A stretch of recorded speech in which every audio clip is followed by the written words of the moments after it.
সবাই ভালো।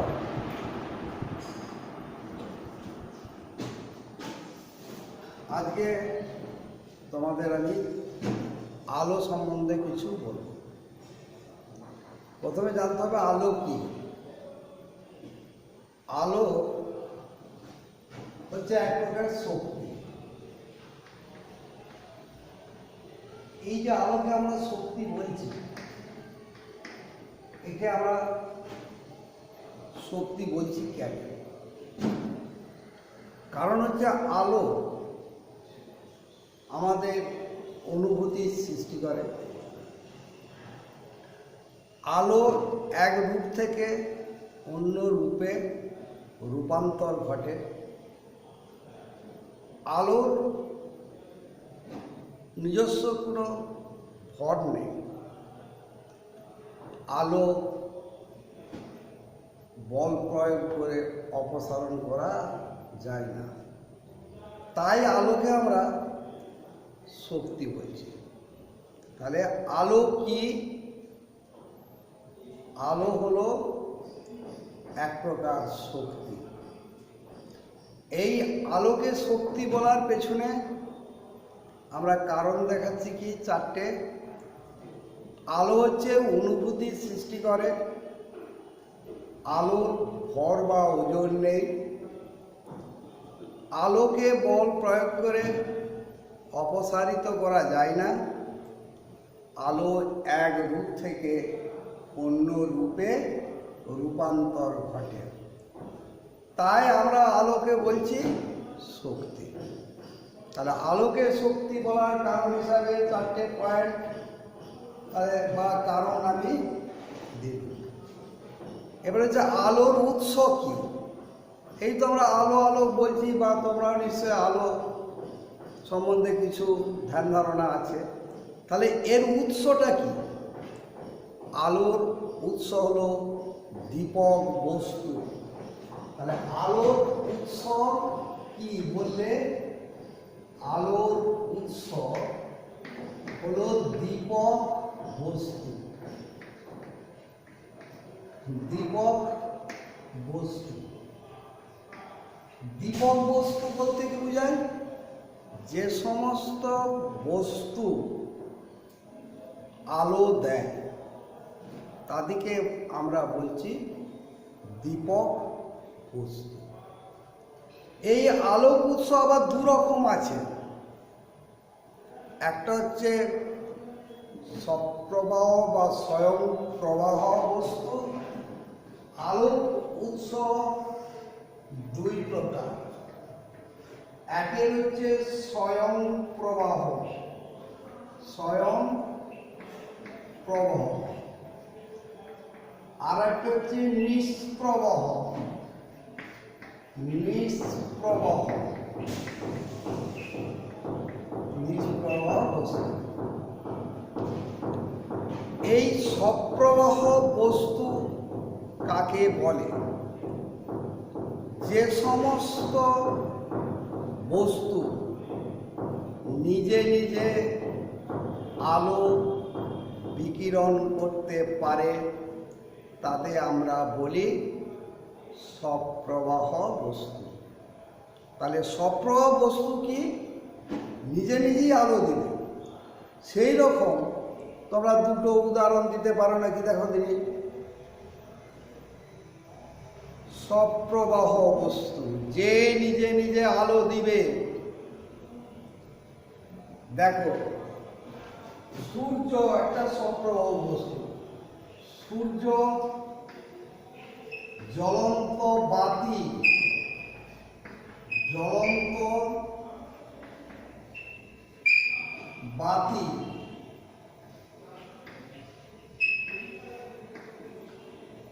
হারিকেন, লণ্ঠন, প্রদীপ, এরা প্রত্যেকেই হচ্ছে স্বপ্রবাহ বস্তু। অর্থাৎ এরা নিজে নিজেই আলো দেয়, দিয়ে অপর কোনো বস্তুকে তারা আলোকিত করতে পারে। তাই আমরা এদিকে বলছি স্বপ্রবাহ বস্তু। ঠিক আছে। নিষ্প্রবাহ বস্তু কাকে বলে? যে সমস্ত বস্তু সপ্রবাহ বস্তুর কাছ থেকে আলো নিয়ে আলো বিকিরণ করতে পারে তাদের বলা হচ্ছে নিষ্প্রবাহ বস্তু। যেমন হচ্ছে ধরো চাঁদ, চাঁদের কোনো নিজস্ব আলো নাই, তারা কি করে, চাঁদ কি করে, সূর্যের কাছ থেকে আলো নিয়ে সে আলোকিত হয়। এই যে সূর্যের কাছ থেকে অর্থাৎ সপ্রবাহ বস্তুর কাছ থেকে আলো নিয়ে সে নিজে আলোকিত হচ্ছে বলে আমরা তাদেরকে বলছি নিষ্প্রবাহ বস্তু। এই রকম প্রকৃতিতে যে সমস্ত বস্তুগুলো আমরা প্রত্যেকে দেখে থাকি তারা প্রত্যেকেই কিন্তু নিষ্প্রবাহ বস্তু।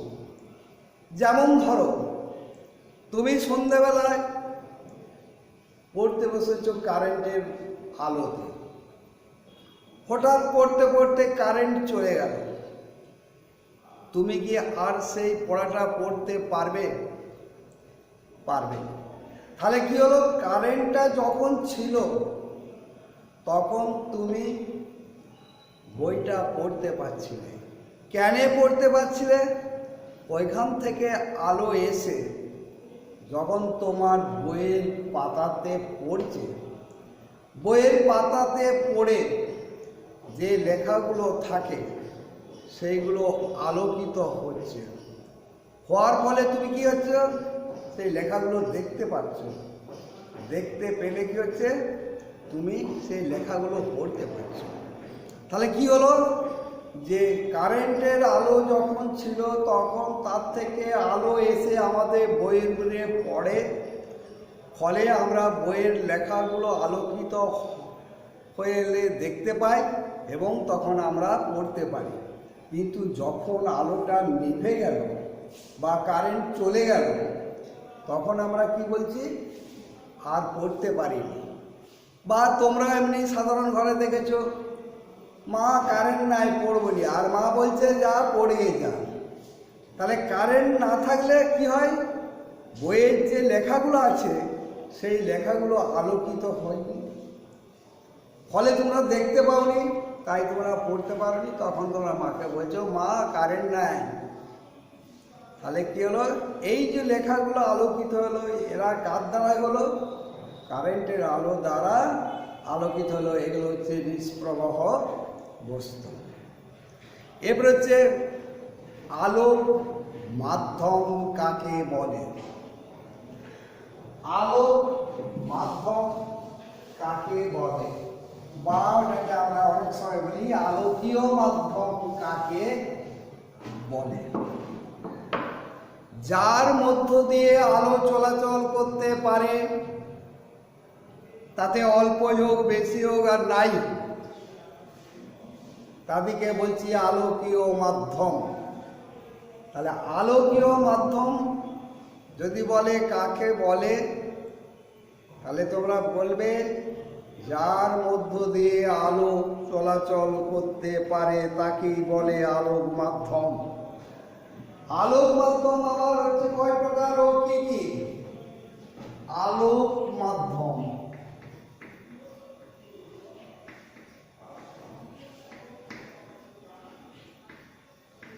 আলোক মাধ্যম হচ্ছে তিন প্রকার।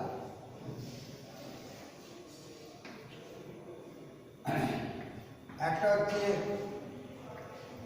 স্বচ্ছ আলোক মাধ্যম,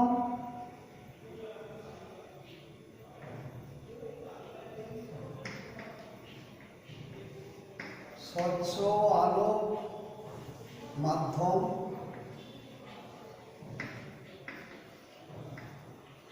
আর একটা হচ্ছে ঈষৎ স্বচ্ছ আলোক মাধ্যম,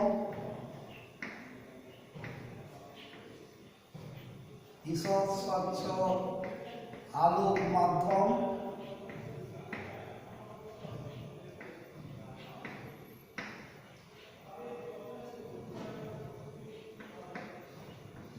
আর একটা হচ্ছে অস্বচ্ছ আলোক মাধ্যম। অস্বচ্ছ আলোক মাধ্যম। এরপরে হয়তো বলবে এগুলো কি রকম? স্বচ্ছ আলোক মাধ্যম কি? যার মধ্য দিয়ে আলো সহজে চলাচল করতে পারে তাকে আমরা বলবো স্বচ্ছ আলোক মাধ্যম। তাহলে স্বচ্ছ মাধ্যমের মধ্য দিয়ে আলো কিভাবে যেতে পারে?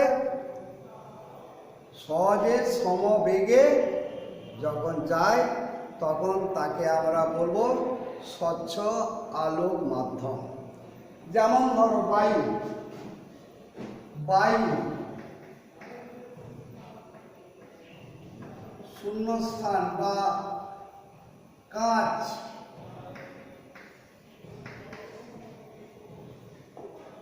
হয়েছে বায়ু বা কাঁচের মধ্য দিয়ে আলো সহজে সরলরেখা বরাবর সমবেগে চলতে পারে, তাই আমরা বায়ু কাঁচকে বলছি স্বচ্ছ আলোক মাধ্যম।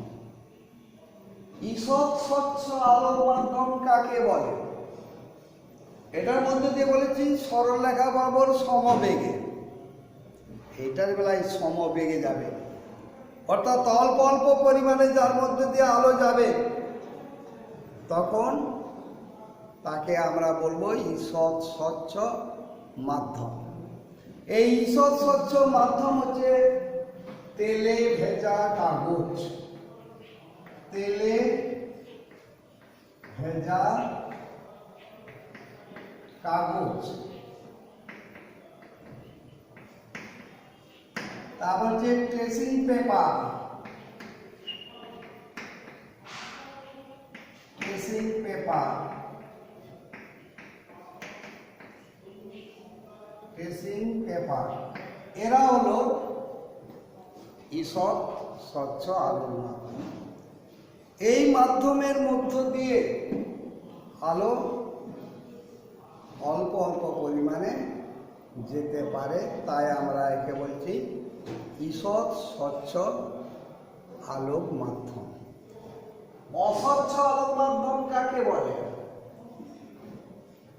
যে মাধ্যমের মধ্য দিয়ে আলো চলাচল করতে পারে না, অর্থাৎ বাধার সৃষ্টি করে, আলোর পথের বাধার সৃষ্টি করে, তখন তাকে আমরা বলবো অস্বচ্ছ আলোক মাধ্যম। এই অস্বচ্ছ আলোক মাধ্যমের উদাহরণ হচ্ছে যেমন কাঠ, তারপরে হচ্ছে ইট, বই। একটা হয়তো আলো তোমাদের সামনে পড়ার সামনে জ্বলছে, তুমি বইটা আলোটাকে আড়াল করলে, দেখবে তুমি আর পড়তে পারছো, তাহলে এটা আলো যে আসছিল তার পথে তুমি বাধা সৃষ্টি করলে, ফলে তাকে ভেদ করে আলো আসতে পারলো নি, সেই জন্য এটা হলো অস্বচ্ছ আলোক মাধ্যম। তাহলে আমি আবার বলছি, আলোকীয় মাধ্যম কাকে বলে? যে মাধ্যমের মধ্য দিয়ে আলো চলাচল করতে পারে তাকে আমরা বলছি আলোকীয় মাধ্যম। আলোকীয় মাধ্যমকে তিনটে ভাগে আমরা ভাগ করেছি। একটা হচ্ছে স্বচ্ছ আলোক মাধ্যম, একটা ঈষৎ স্বচ্ছ আলোক মাধ্যম, একটা হচ্ছে অস্বচ্ছ আলোক মাধ্যম। স্বচ্ছ মাধ্যম হচ্ছে যার মধ্য দিয়ে আলো সহজে চলাচল করতে পারে তাকে আমরা বলছি স্বচ্ছ আলোক মাধ্যম, যেমন বায়ু, কাঁচ। ঈষৎ স্বচ্ছ আলোক মাধ্যম কাকে বলে? যে মাধ্যমের মধ্য দিয়ে আলো অল্প অল্প পরিমাণে যাতায়াত করতে পারে তাকে আমরা বলছি ঈষৎ স্বচ্ছ আলোক মাধ্যম। যেমন তুমি ধরো তোমার খাতার একটা পাতাকে তোমার মাথায় যে চুলের তেলটা আছে পাতাটায় ঘষে যদি সেটাকে ভিজিয়ে নাও, নেওয়ার পর তুমি দেখবে তোমার অক্ষরের বা বইয়ের কোনো ছবিতে ফেললে অস্পষ্টভাবে সেই ছবির লেখাগুলো তুমি দেখতে পাবে। কিংবা তুমি যদি ওই তেলে ভেজা কাগজকে কোনো আলোর সামনে ধরো, তাহলে দেখবে তার বিপরীত দিকে হালকা আলো প্রবেশ করে আবঝা আবঝা লেখাগুলো দেখতে পাওয়া যায়। এইগুলো হচ্ছে এই স্বচ্ছ আলোক মাধ্যম। আর অস্বচ্ছ আলোক মাধ্যম, যার মধ্য দিয়ে বলেছি আলো চলাচল করতে পারে না, তাকে বলে অস্বচ্ছ আলোক মাধ্যম। যেমন হচ্ছে কাঠ, ইট ইত্যাদি, তাই তো। এরপর হচ্ছে আলোক রশ্মি কাকে বলে? আলোক রশ্মি কাকে বলে? যখন কোনো দীপক বস্তুতে আলো উৎপন্ন হয়, সেই আলো একটি সরল রেখা বরাবর পথে গমন করে।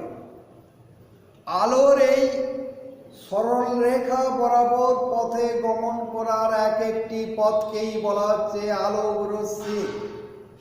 যেমন ধরো একটা ছবি যদি আঁকি, তাহলে নিশ্চয়ই তোমরা বুঝতে পারবে। ধরো একটা জ্বলন্ত বাতি আঁকলো,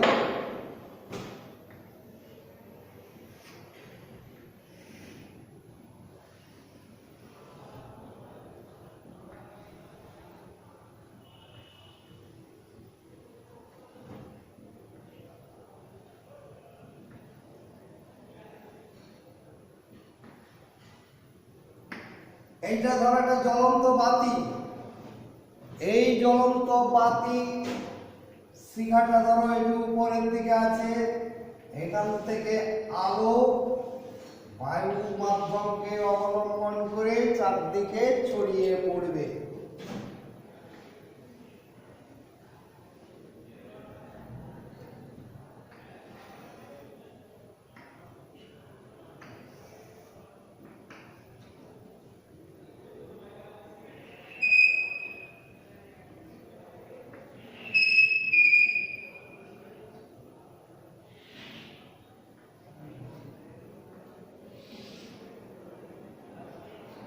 এই যে দেখো আলোটা দীপক বস্তু হতে এক একটি সরল রেখা ধরে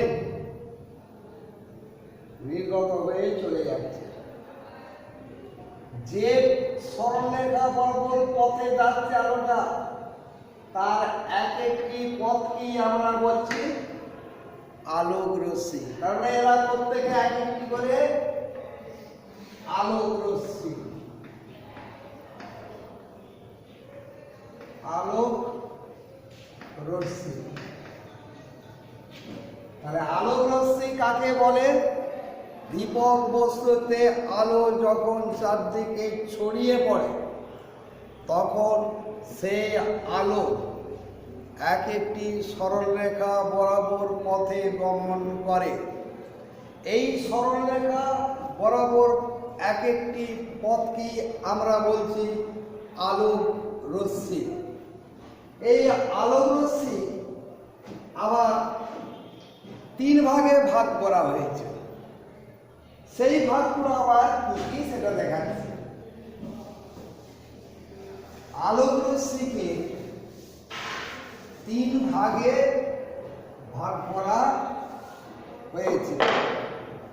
আলোক রশ্মি একে আবার আমরা তিন ভাগে ভাগ করেছি।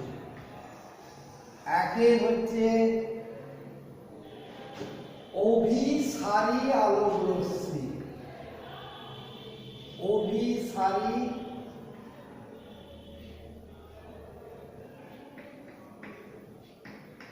আলোক রশ্মি,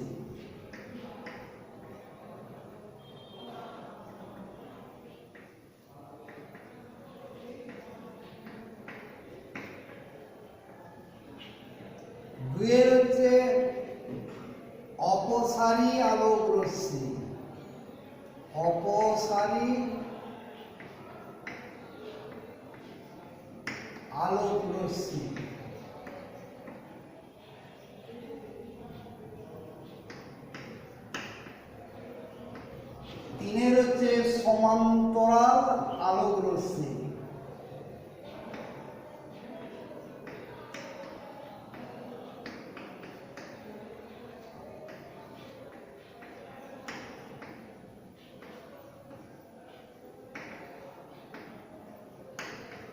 সমান্তরাল আলোক রশ্মি। এই আলোক রশ্মিকে এইভাবে আমরা তিনটে ভাগ করেছি: অভিসারী আলোক রশ্মি, অপসারী আলোক রশ্মি, সমান্তরাল আলোক রশ্মি। এই যে বলছে আলোক রশ্মি, আলোক এক একটা রশ্মিকে আমরা কখনোই পৃথকভাবে দেখতে পাইনি, তাই আমরা এগুলোকে আলোক রশ্মি না বলে আলোক রশ্মি গুচ্ছ বলে লিখব। আলোক রশ্মি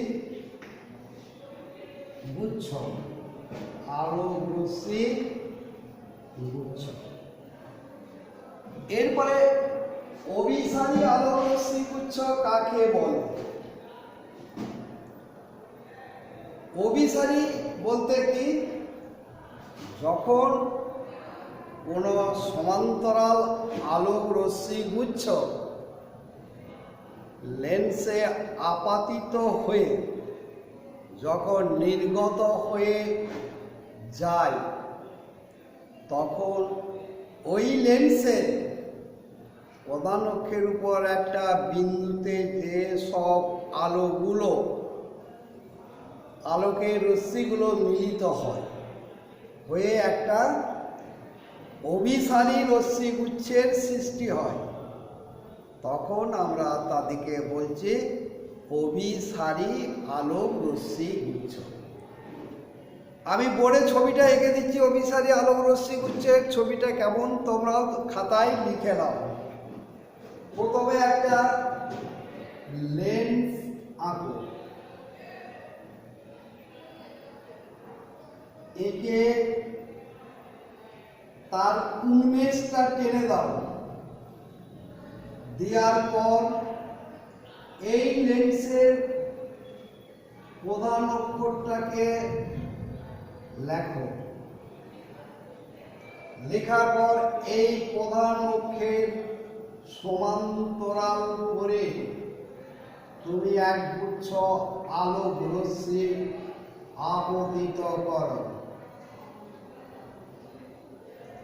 করার পর এই রশ্মিগুলো যখন লেন্স থেকে বেরিয়ে যাবে, তখন লেন্সের প্রধান অক্ষের উপর একটা নির্দিষ্ট বিন্দুতে যে মিলিত হচ্ছে হয়ে দেখো একটা অভিসারী সৃষ্টি করছে।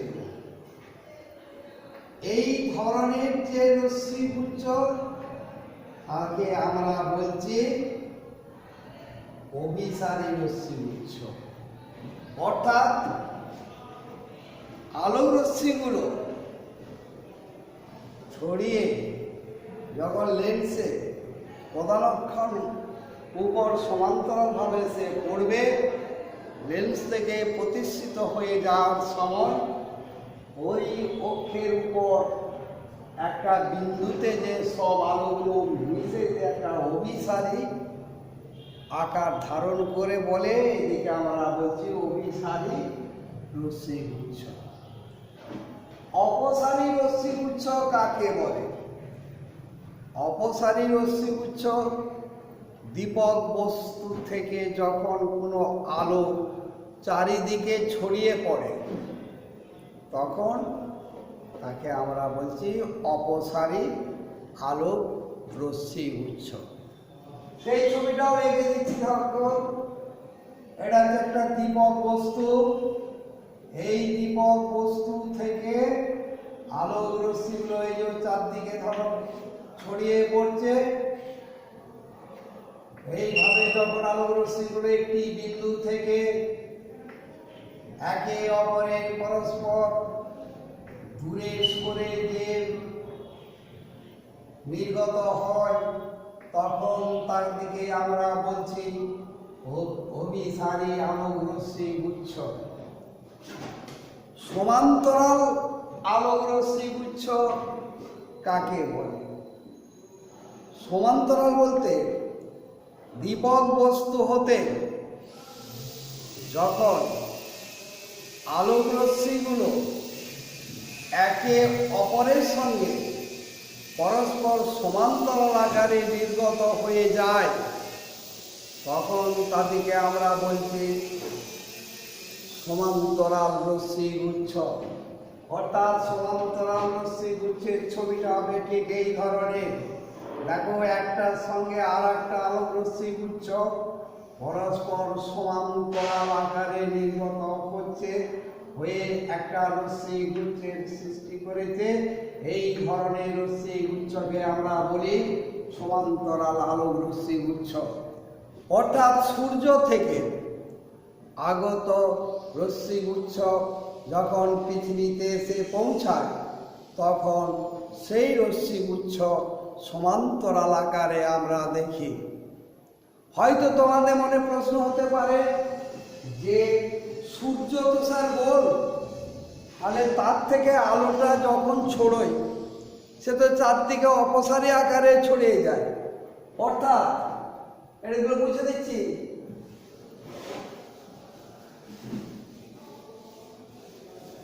এইটা ধরো সূর্য, সূর্য এরকম গোলাকার। এর থেকে রশ্মিগুলো যখন নির্গত হয়, তখন দেখো একটার থেকে আর একটা যখন নির্গত হচ্ছে পরস্পর দূরে সরে যাচ্ছে, পরস্পর দূরে সরে যাচ্ছে, যে অপসারী রশ্মিগুচ্ছে পরিণত হচ্ছে। তাহলে আমরা কেন বললাম যে সূর্য থেকে আগত রশ্মিগুচ্ছ পৃথিবীতে যখন আসে তারা পরস্পর সমান্তরাল আকারে আসে? অর্থাৎ এটা যদি সূর্য হয়, সূর্য থেকে পৃথিবী অনেক দূরে অবস্থিত, পৃথিবী অনেক দূরে অবস্থিত, তাহলে সূর্য হলো কি বৃহৎ আলোক উৎস, এবং পৃথিবী সূর্যের তুলনায় অনেক আয়তনে ছোট এবং ক্ষুদ্র হচ্ছে অস্বচ্ছ বস্তু। তাহলে সূর্য হচ্ছে একটা বৃহৎ আলোক উৎস এবং পৃথিবী হলো একটা ক্ষুদ্র অস্বচ্ছ বস্তু। এই সূর্য এবং পৃথিবীর মধ্যকার দূরত্ব অনেক বেশি। তাই যখন কোনো বৃহৎ আলোক উৎস থেকে বহু দূরে অবস্থিত কোনো ক্ষুদ্র অস্বচ্ছ বস্তুতে আলো আসে, তখন সে অপসারী আলোক রশ্মিগুচ্ছ হলেও তাকে আমরা সমান্তরাল আকারে দেখি। তেমনি সূর্য এবং পৃথিবীর মধ্যে দূরত্ব অনেক বেশি এবং তাদের আয়তনের তফাৎ অনেক বেশি, তবু সূর্য থেকে আলোক রশ্মি অপসারী হলেও পৃথিবীতে এসে যখন সেটা পড়ে, তখন আমরা তাকে সমান্তরাল আকারে পড়তে দেখি, সমান্তরাল আকারে পড়তে দেখি। তাই আমরা বলতে পারি সূর্য থেকে অপসৃত আলোক রশ্মি হলো পৃথিবীতে সেটা সমান্তরাল আকারে পড়ে।